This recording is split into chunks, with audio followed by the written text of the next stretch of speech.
Master साहब।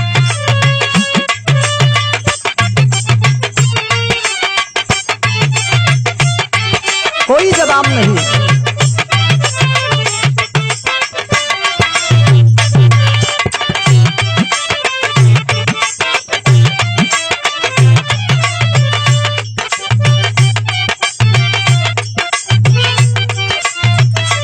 हमारे master साहब आज के समाज के देखते हुए ये गीत के बजा दे सब कर खुनावा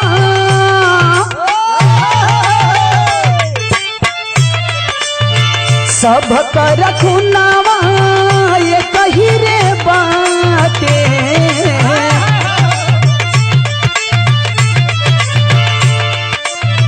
सब कर खुनावा ये कही रे बाटे धरमावा या लगे बा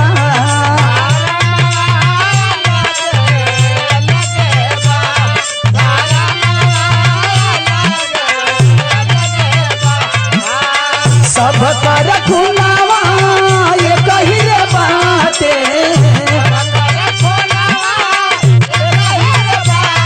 धरमावा या लगे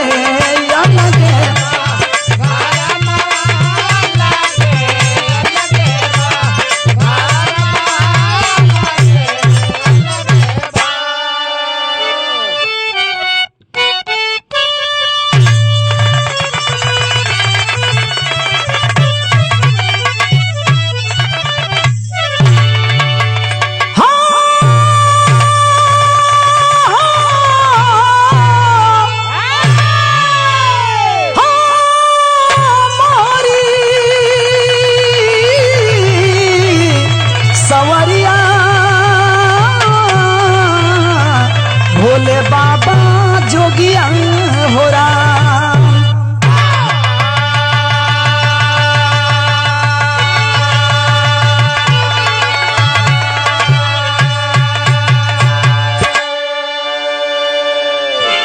आज के इस समय में जो माहौल बना हुआ है यह देखते हुए हमारे कवि जी अपने कलम के माध्यम से उस अबला के लिए दुख भरी भूमिका की एक एक लाइन लिखे हैं। आप सब जरा इस लाइन पर ध्यान देंगे।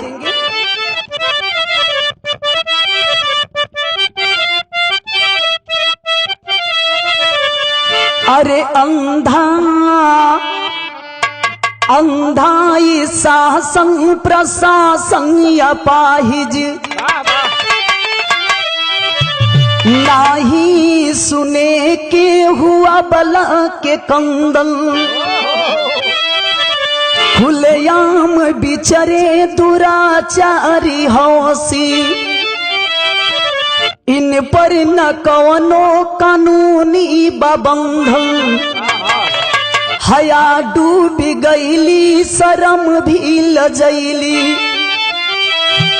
कोई संगी नवना बकर तब्य जारी हे हो विधाता अब तो ही बता दा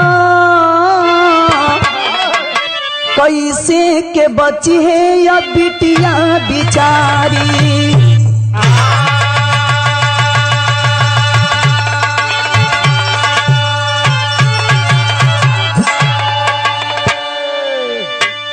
बिरहा के अंदर कवि जी गजल के अंदाज लिखलन मास्टर साहब।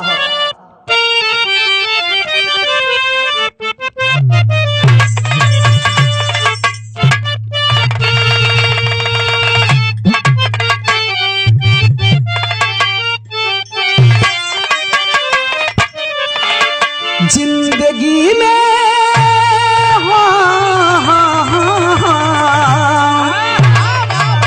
जिंदगी में हजारों का मेला जुड़ा जिंदगी में हजारों का मेला जुड़ा हंस जब जब उड़ा तो अकेला उड़ा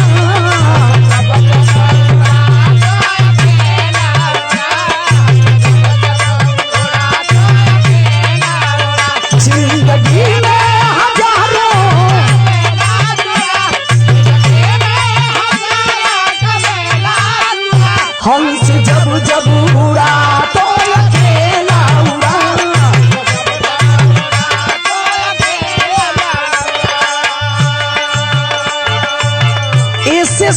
कवि जी गजल के अंदर भाव में लिखते हैं, इस धरा पे हाँ हाँ हाँ, इस धरा पे अनाचार खूब है बढ़ा, इस धरा पे अनाचार खूब है बढ़ा, पापियों का जगत में है पहरा पड़ा, जगत में है पहरा पड़ा।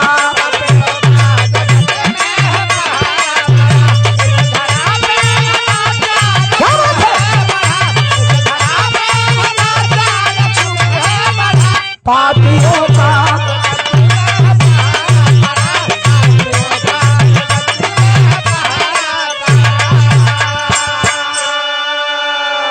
यही जैसे कहानी की शुरुआत हो गई ले बाबू, कहानी में भाव लिखल गई,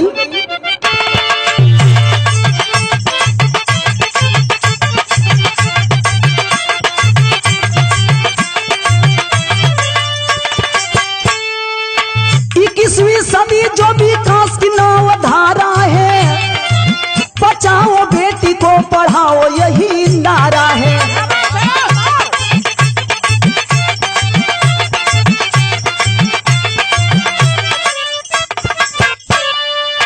मगर यहाँ पर दुराचार का प्रयास हुआ, मनौता मार गई, प्रशासन भी लाचार हुआ।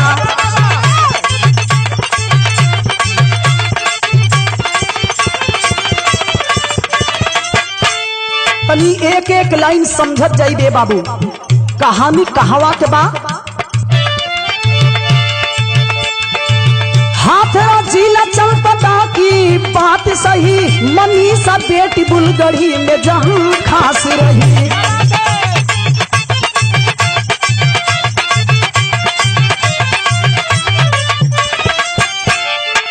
19 साल की बेटी सुधा कुमारी थी, माता पिता भाई की बड़ी दुलारी थी।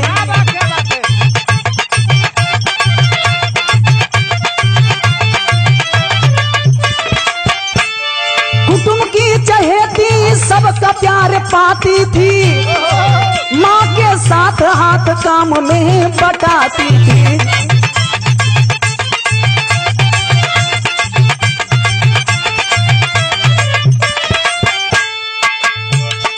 तनी कहानी के समझ लिए बाबू, ये कहानी केकर बा और कहाँ के बा, कैसन बा। हाथरस जिला, थाना चंदपा गांव, बुलगढ़ी की मनीषा अपने माता पिता और भाई के साथ रहती थी। सीधी स्वभाव और सरल स्वभाव की थी। 19 साल के उम्र बतावल गई है बाबू। 19 साल के उम्र में मनीषा अपने माता पिता और भाई के साथ हमेशा काम में हाथ भी बटाया करती थी और इतनी खूबसूरत थी कि खूबसूरती का कोई जवाब नहीं था। जैसने चेहरा रहल वैसने बाबू काम करे में भी बड़ा उनके मन लगे। आखिर एक दिन भाई का बिरहा में बड़ा सुंदर कवि जी गीत लिखलन।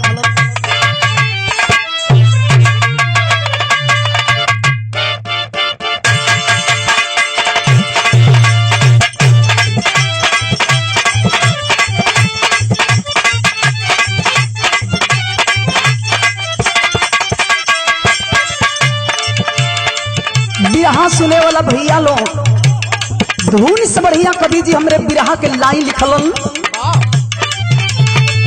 कहली की माई बेटी, कहली की माई बेटी दोपहर के घाम होई।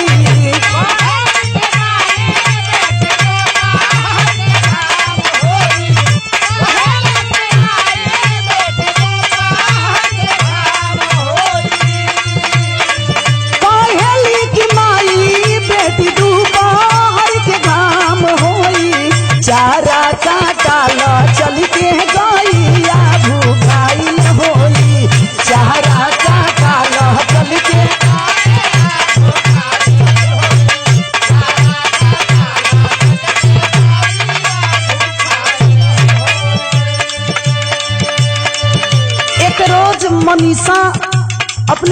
के संगे बाबू घास काटने के लिए चलती है। और जब घास काटे चली तो कवि जी के लिखे का पड़ल, चली भैली माई बेटी के तवा की ओरी।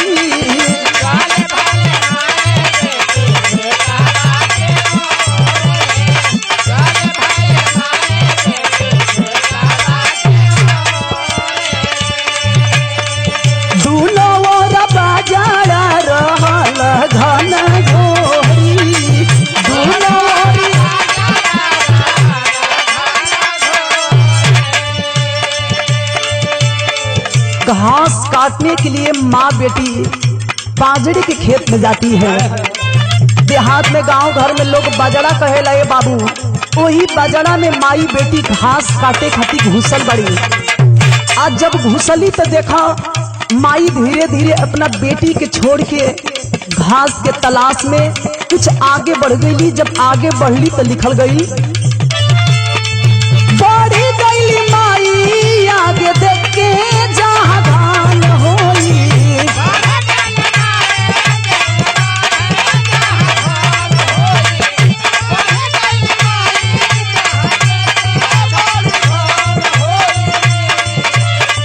बढ़ी गई माई आगे देखे जहाँ धान होई। चारा काटल चल के गैया भूखाइल होई। चारा काटल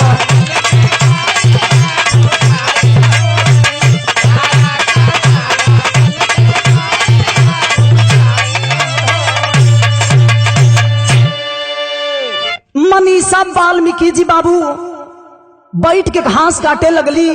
अब माई घसिया के काटत काटत कुछ आगे बढ़ गई। और जब आगे बढ़ गई तो देखा कवि जी बिरहा में गीत लिखलन,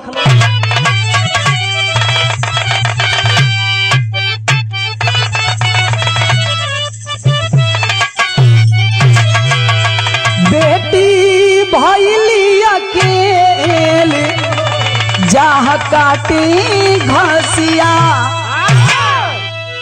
माई बेटी बाबू दोनों मिलके घास काटा तड़ी। माई धीरे धीरे आगे बढ़ल बड़ी। यही बीच में होत का बा, बेटी भैली अकेले जहाँ काटे घसिया।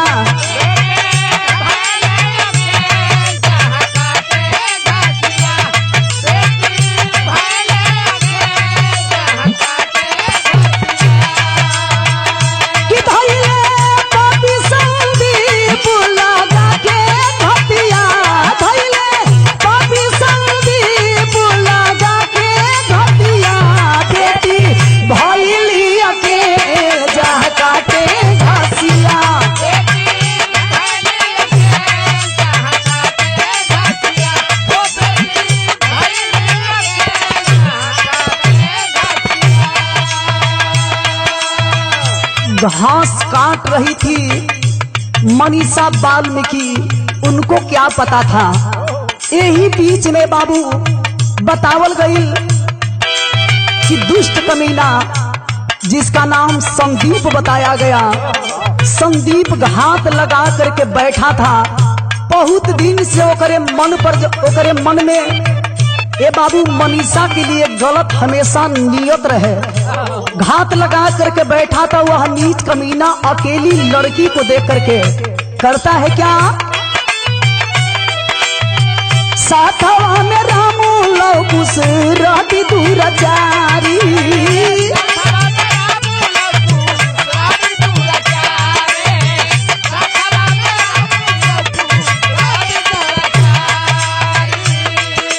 ध्यान दीजिएगा, पहला लड़का जिसका नाम बताया गया संदीप, दूसरा लड़का रामू, तीसरा लड़का लौकुश और चौथे लड़के का नाम बताया गया रवि।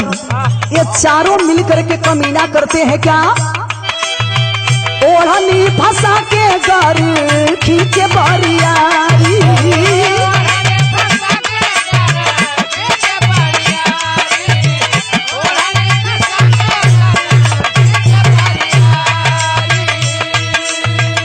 अकेली लड़की को पा करके चारों कमीना छेड़खानी करने लगते हैं, बोली बोलने लगते हैं। मनीषा रोने लगी और रो करके कहती है कि अरे भैया ये आप क्या कर रहे हो, हमारे गांव के आप रहे वाला बड़ा रिश्ता में हमार भाई लगबा, ऐसा काम मत करो। लेकिन दुष्ट कमीना एक भी ना सुने। आखिर करते हैं क्या कि मुहावा हाथ से दबावले नहीं आवे बतिया, मुहावा हाथ से दबावले नहीं आवे बतिया, बेटी भैया के जहाँ काटे घसिया।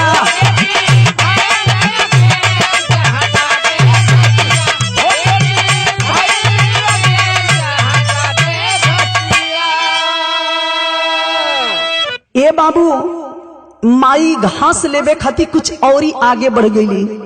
इतने में कमीना नीच संदीप सिंह, राम कुमार उर्फ रामू और एक लड़का लौ कुश और चौथा लड़का बताया गया रवि, जोर जबरदस्ती करते हैं। लाख रोती रह गई वह द्रौपदी रूपी बहन। क्या आप मेरे भाई हो, गांव घर के रहे वाला भाई भाई होला, हमके माफ कर दो, हमरे साथ ऐसा मत करा। लेकिन दुष्ट कमीना एक भी ना सुनलन। ये बाबू जोर और जबरदस्ती जब करने लगे, कवि जी बिरहा के अंदर गीत लिखलन। अरे हमरे बगिया के सोना सुगनवा सुगनवा या जुड़ी जई है हो।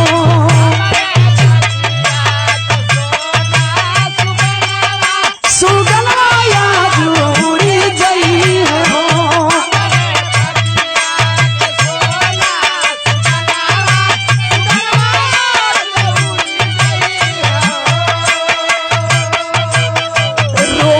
बाबू और रो के चारों कमीनन से कहा तरी कि भैया हमके छोड़ दो, हमरे साथ ऐसा काम मत करो। लेकिन कमीना माने नहीं, पकड़ करके और घसीटते हुए बजड़ा के खेत के अंदर जब ले करके जाते हैं, वह बिलखती हुई अबला अपनी इज्जत की भीख उन दरिंदों से मांग रही है और कह रही है क्या, रोवे मनीषा हम तोहरी बहिनिया, इज्जतिया जानी लुटा वीरना, हम तोहरी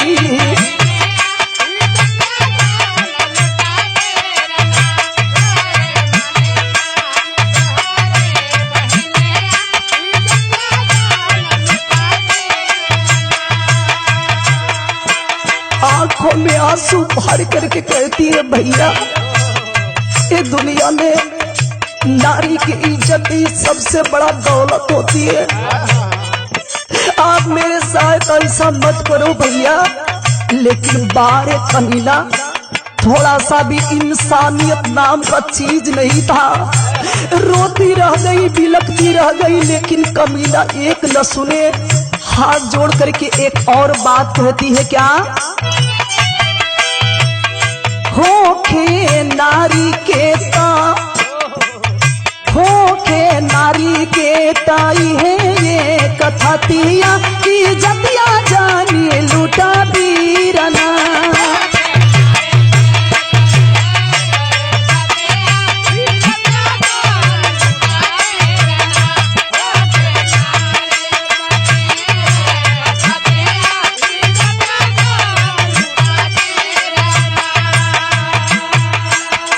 भैया अगर ये बहन की इज्जत लूट ले बते दुनिया में कैसे तो और बहन मुंह दिखाई। पारे इंसान हिंदुस्तान की धरती जहां औरतों को देवी माना जाता है, लेकिन बाहर वही हिंदुस्तान, वह नीच कमीना आबरू में दाग लगाना चाहते हैं। बहन रोती रह गई लेकिन माने नहीं तो लिखना पड़ा, एक ही तगौआ के हम सब बानी,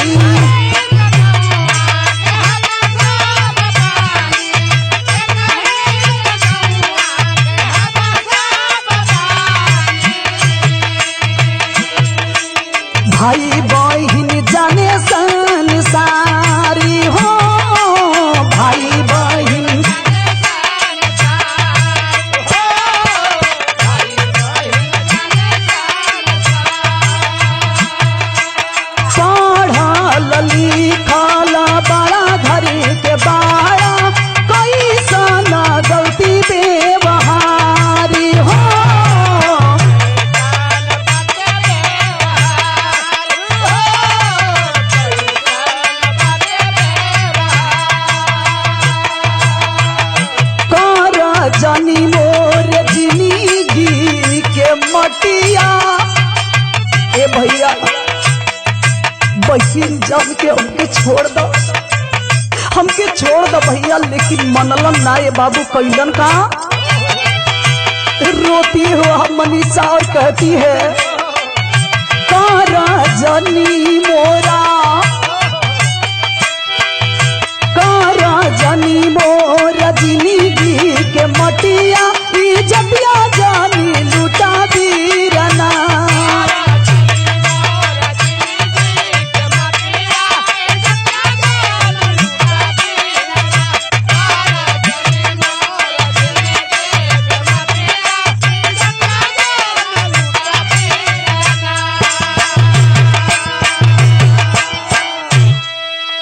ए भैया ए बहिन के झोली में इज्जत रूपी दौलत डाल दे भैया, ए बहिन के इज्जत छोड़ दे भैया, लेकिन कमीना माने नहीं। रोती रह गई, बिलकती रह गई, लेकिन कमीना एक न सुने। कवि जी बिरहा में टेरी लिखलन,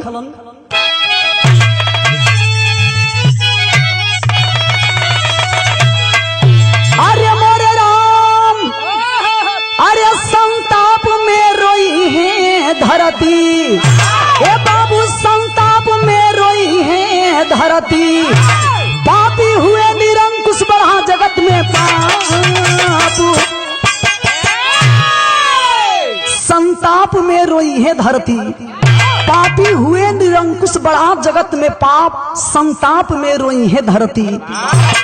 कैसा बन गया है भारत मेरा, कैसा फंसा उन्माद यहाँ, कुछ दुष्टों के कर्मों से हो रहा देश बर्बाद यहाँ। सोने के चिड़िया कहलाता जो गौरव था जग में भारी, गांधी सुभाष के धरती को कर गए कलंकित बेभिचारी।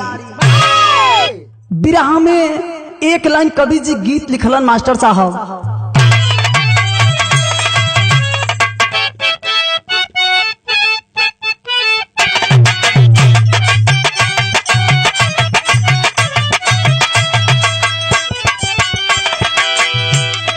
एक बहन के दिल के वेदना कवि जी अपने एक एक लाइन कलम के माध्यम से लिखे हैं। माने नाही पापी दुष्टा लूटा ले जातिया, अरे लूटा ले जातिया हो, करे लिया बाला गोहारन मेरा, करे लिया बाला।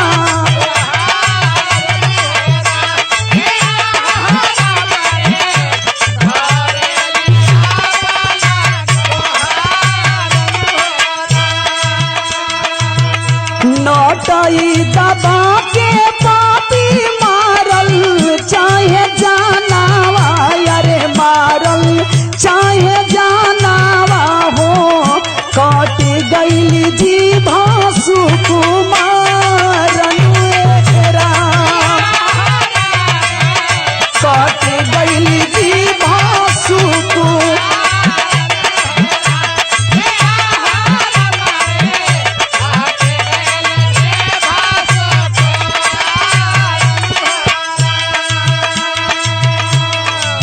जबरदस्ती बाबू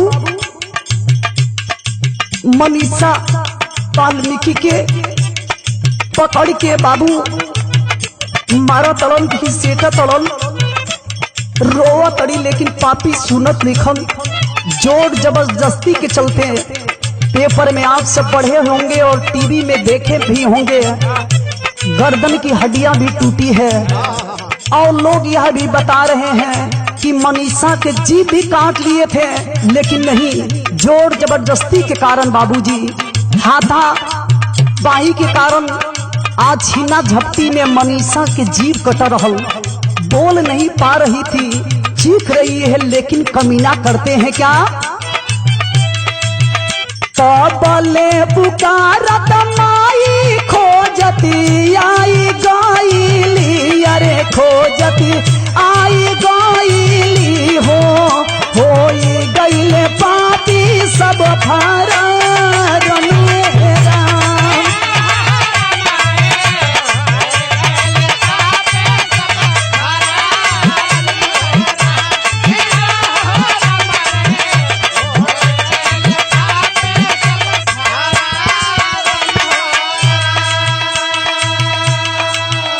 बारी बारी से वह कमीना मनीषा के साथ मनमानी करते हैं, हौस बुझा लिए। माँ भी अपनी बेटी को आवाज देते हुए आ रही है। उनको क्या पता था ये बाबू बेटी के खोजत खोजत माई जब को जगहिया पहली जहाँ की बेटी पड़ल बड़ी, माई की नजर जब मनीषा पर पड़ल, आवाज देती है वो माँ और कहती है क्या, देखली जब माई आजी बेटी के हलातिया, अरे बेटी के हलातिया हो, गिर गई खाई के पाछार मेरा, गिर गई खाई के।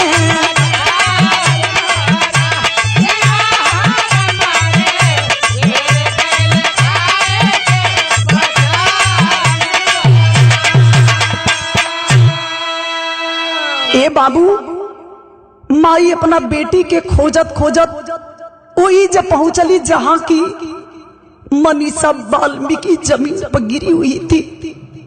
माई अपना बेटी का ऐसा दशा देख के बाबू खुद के रोक ना पौली, अपने आप को संभालती है वह माँ और संभालते हुए रो रही है और रो करके बेटी को आवाज देती है। कैसे,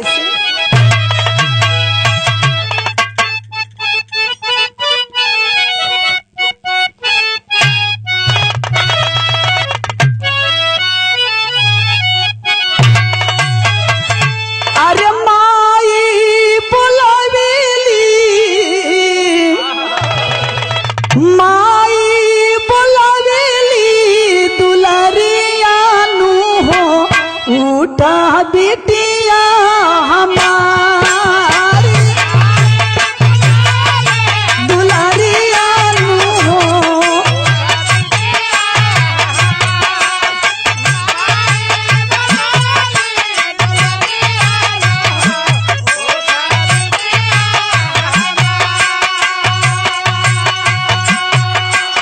ये बेटी तो के का हो गई, कुछ बोलत कहीं लिखू, बोला बेटी बोला।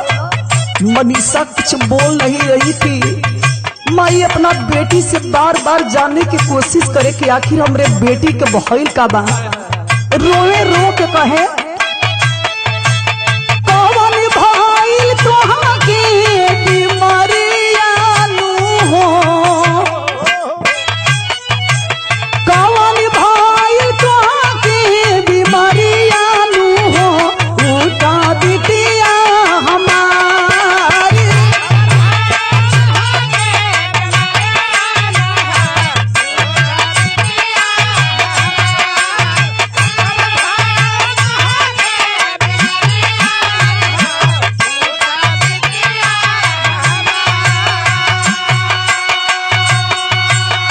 रोवा तरी कहा तरी है बेटी, अरे तू कुछ बोलत कहीं लिखू, बतावा का भई तो के।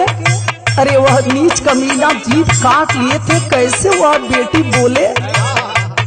किसी तरह से हिम्मत जुटाती है और जुटा करके जब बैठी तो इशारा कर रही है अपनी माँ की तरफ और इशारा करके बता रही है क्या,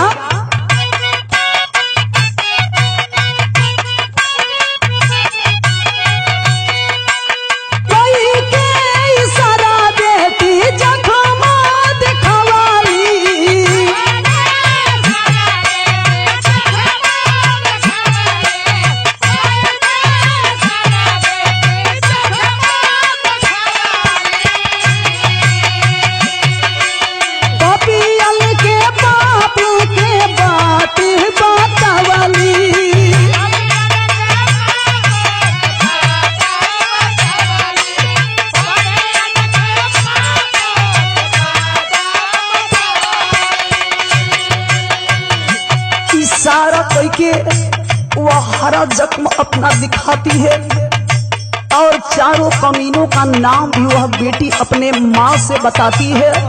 जब माई सुन लिए बाबू करेजवा फाट गई लो। अरे कौन ऐसा दुनिया की माई हुई कि अपनी बेटी की हालत देख के ना तड़पे लगी। पैर के नीचे से जैसे लग रहा था कि जमीन भी खिसक गई है। लिखना पड़ा क्या, तारा बेल माई बाउरहिया नु हो, तारा बेल माई बाउरहिया नु हो, उठा बिटिया हमारी।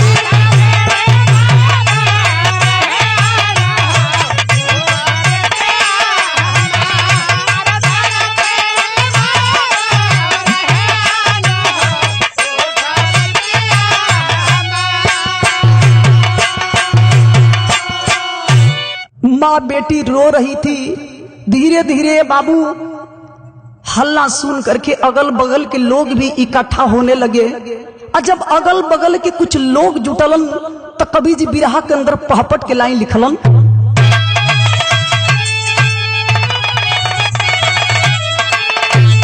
अरे करे द्रौपदी आज धरा पे कंदन देवकी नंदन हो, करे द्रौपदी आज धरा पे क्रंदन देवकी नंदन हो, आ तोड़ी गया कल युग में हर बंधन देवकी नंदन हो।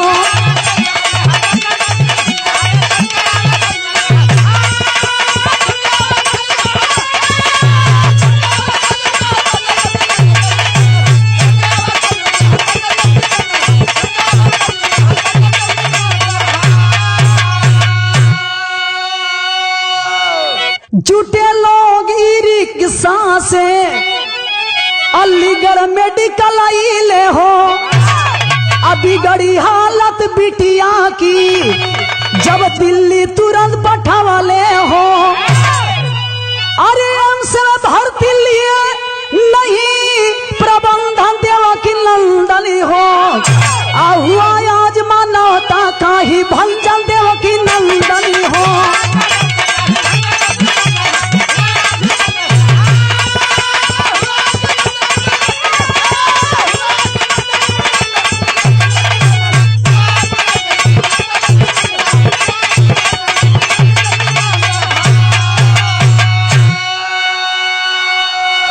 यह बात बाबूजी आंखों की तरह फैल गई। गांव नगर के लोग, अगल बगल के लोग, चारों तरफ के लोग धीरे धीरे इकट्ठा होने लगे। उस बेटी को ई रिक्शा में लाद करके थाने लाते हैं। वहां FIR भी दर्ज हुआ। पुलिस के साथ अलीगढ़ JN मेडिकल कॉलेज में भर्ती भी लोग किए हैं। ये बाबूजी तबीयत खराब होने पर 27 सितंबर को दिल्ली रेफर किया गया। दिल्ली एम्स में भर्ती नहीं लिए, तब सफरतगंज अस्पताल में भर्ती लिया गया। इधर बाबूजी संदीप, रामू, रवि और लव कुश को पुलिस ने गिरफ्तार भी कर लिया।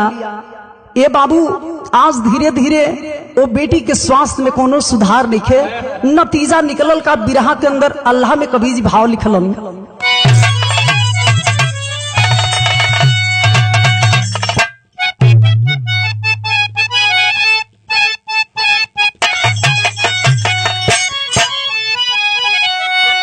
अरे खुलेआम घूमिए जब दुष्ट दूर चरिया बाबू,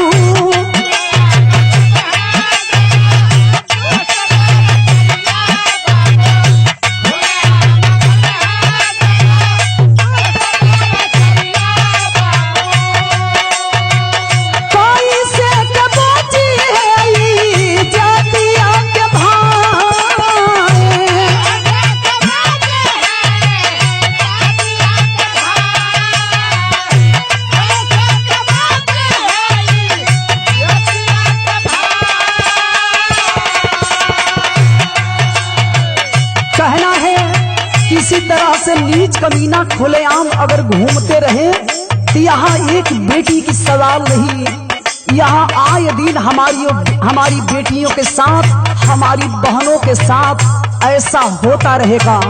और कवि जी क्या लिखे हैं, शासन प्रशासन जाबू काम नहीं करी है ये बाबू,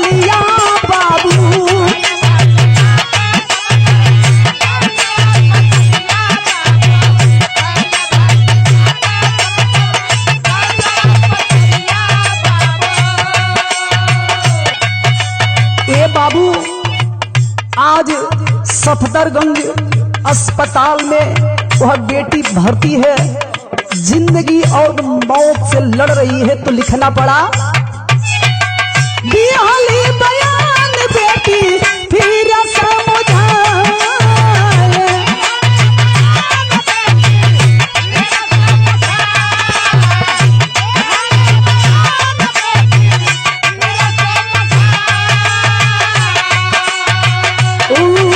सितंबर मंगल वार राय दिनवा बाबू।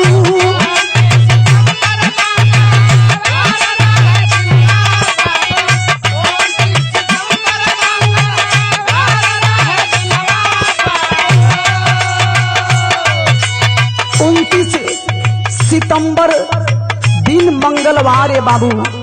बयान लिया गया, किसी तरह से बेटी बयान देती है, और जब बयान दी तो उस बेटी के बयान पर ही काम आगे बढ़ने लगा। तो लिखना पड़ा भोरवे में गई बेटी दुनिया भुलाए।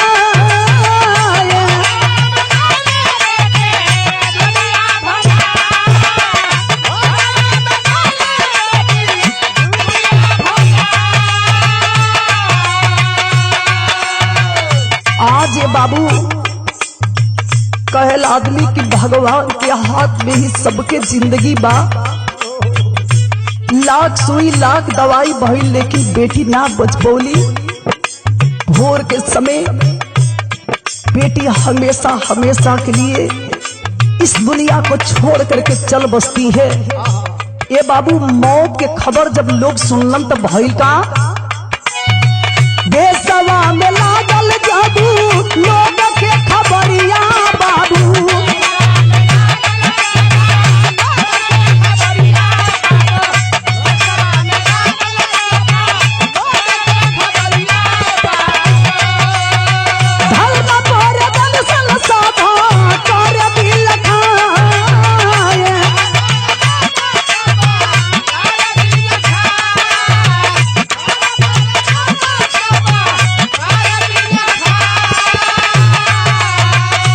चारों तरफ जब खबर फैल गई, जगह जगह बाबूजी लोग धरना प्रदर्शन भी करना चालू करते हैं। तब लिखे के पड़ल तरीके प्रशासन भारी कोई ले गलतिया बाबू।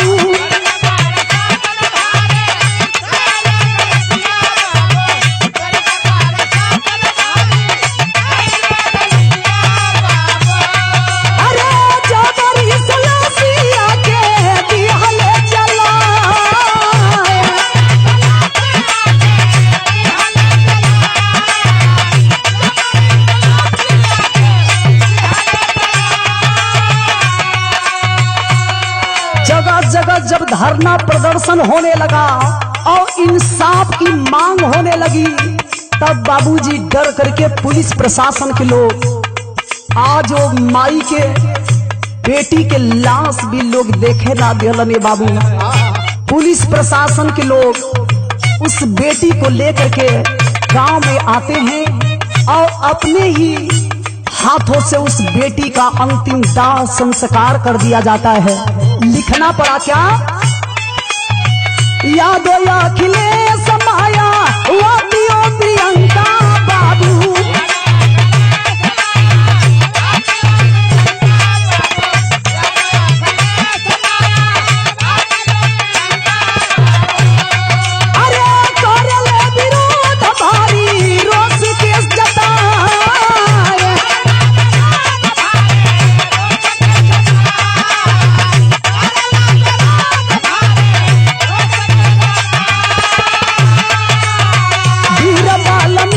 सेना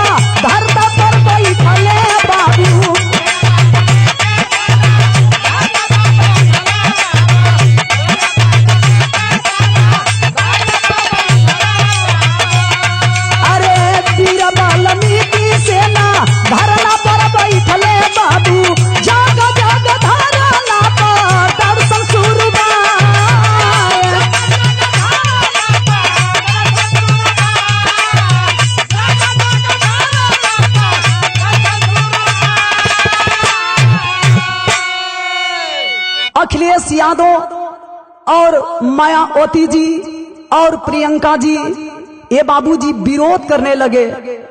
यही नहीं, यह भी बताया गया कि वीर वाल्मीकि सेना के लोग भी जगह जगह बैठ करके धरना प्रदर्शन करने लगते हैं और आवाज उठने लगी कि इस बेटी का इंसाफ चाहिए, इस बेटी का इंसाफ चाहिए, हमें इंसाफ दो।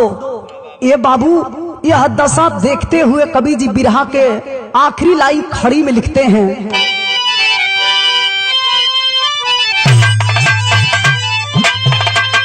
आर्य मोरे राम जहां निरंकुश सत्ता दिनवा राती होई है, कैसे बेटी के इज्जतिया के थाती बची है।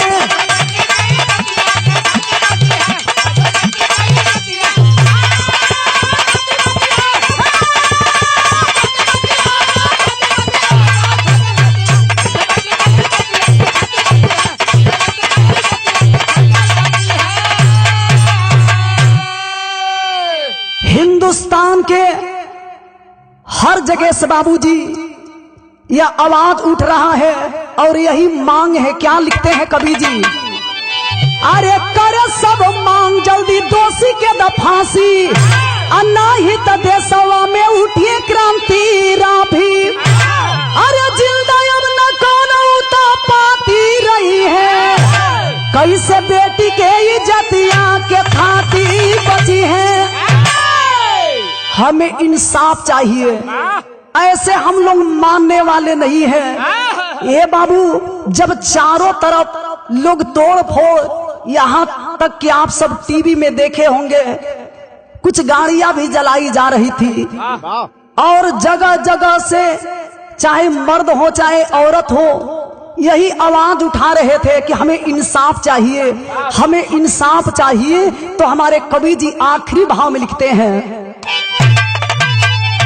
अरे कौन विचारधारा बहल बाटे आज हो, असाक्षर ही बन के राक्षस बनी गईल बा समाज हो, बची है कैसे गरीब सबल जब घाती बनी है, कैसे बेटी के इज्जतिया के थाती बची है।